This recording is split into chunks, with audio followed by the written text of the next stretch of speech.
Pozdravljeni v še enem utrinku. Kakor so dnevi res že dolgi in polni optimistične svetlobe, tako tudi mi z veseljem osvetljujemo kakšen vaš dan, priložnost ali pa mogoče situacijo, v kateri prav pride utrinek.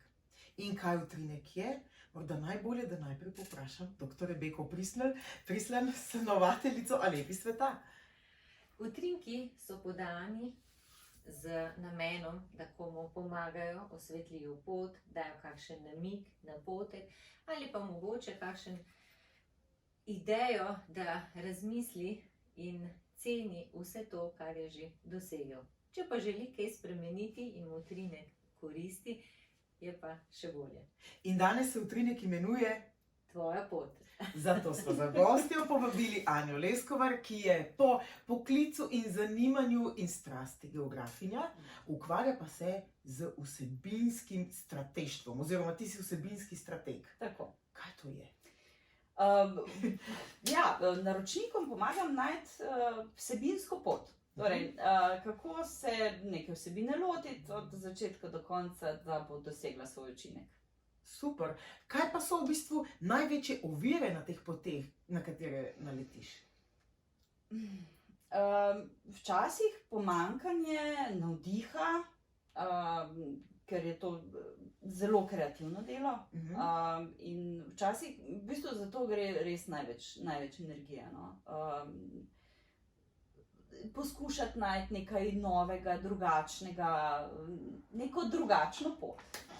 A pa bi ti rekla, da si kot vsebinski strateg potem ti lučka, ki jim osvetljuje pot, ali zgolj tisti spremljevalec, ki mogoče pomaga, da je smiselna? Jaz mislim, da vzajemno je to sodelovanje. Torej, jaz ne morem biti gonilna sila, zato ker mora biti gonilna sila vsak sama, ne? Samo določene ljudi pač povabiš na to svojo pot, da ti pomagajo, te mogoče utirjati, da ti pokažejo še mogoče kako pozitivno stran pot, ne samo zablodo, če tako rečem. Teda jaz sem na nek način, poskušam biti lučka, seveda, tudi sicer v življenju, ampak predvsem pa mora vsak pri sebi najti. Kaj je tisto? Tisti pravi način, ja. In vedno je pravi način, da prisluhnemo utrinku. Zato te, Rebeka, kar prosim, da nam osvetliš tvojo pot. Hvala. Tvoja pot. Hodi le po svoji poti, da ne sobuj le svoje čevlje. Opazuj, kaj se ti dogaja.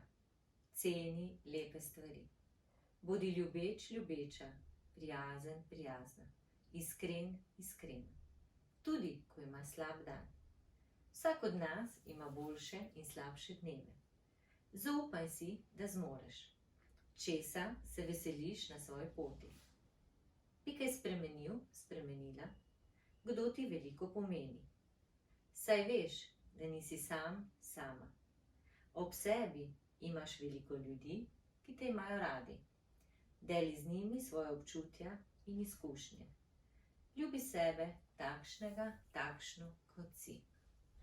In zakaj je ravno ta zadnji stavek včasih tako težko izpeljati? Zakaj sami sebi nismo dovolj? Pogosto se marsikdo srečuje z izzivom, kjer se dokazuje sebi, drugim. Tudi jaz sem šla čez to pot. In nisem sicer toliko bila, da bi mi bilo zelo pomembno, kaj si drugi mislijo, ampak v bistvu jaz sem imela to, da sem hotela vedno čez sebe.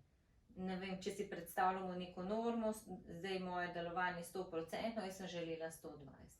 In sem rabila kar nekaj časa, da sem sprejela, da lahko nekje tudi malo popustim, da si vzamem oddih, da tudi 24 ur na dan moram najti trenutke, kjer se dobro počutim, kjer si privoščim in mentalno in fizično sprostitev.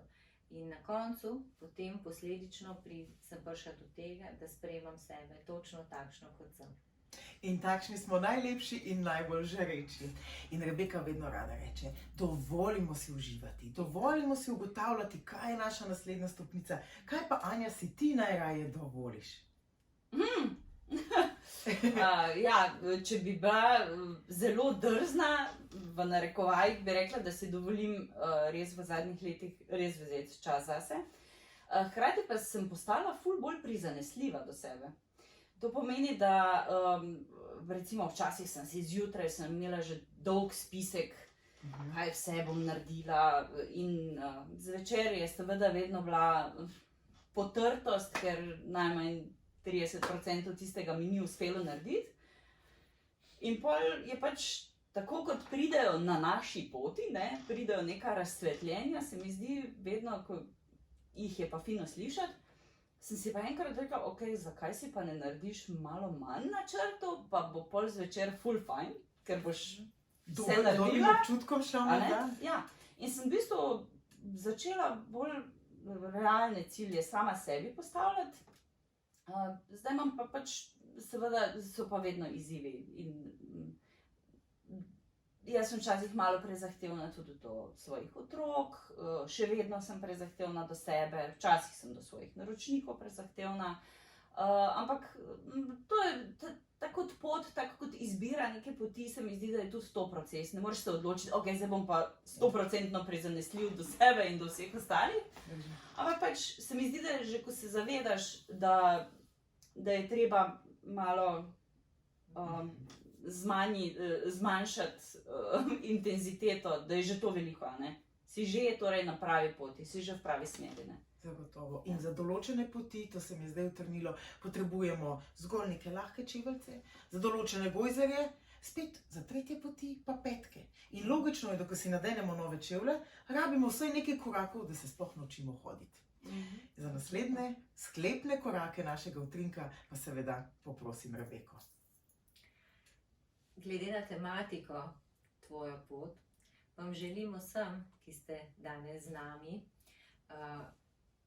da mogoče prisluhnete na ta način sebi, kot je tudi Ana Marija omenila, po kateri poti greste, katere čevlje potrebujete.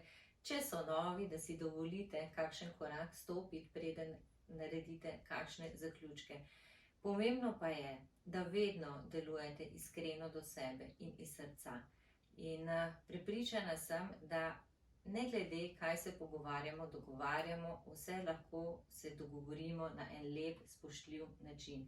In s tem, ko to privoščimo svojemu telesu, da ni nekih ekstremov, ne v euforijo, ne v žalost, je že naše telo v harmoniji in ga na nek način crkljamo. Zato naj bo vaša pot prijetna in samo dovolite si prisluhniti sebi in na tej poti uživati. Anja, upam, da si uživala in res Hvala srčna vama. hvala za obisk. Hvala vama. Vam pa tudi. Naj bo pot lepa. Do naslednjič. Srečno.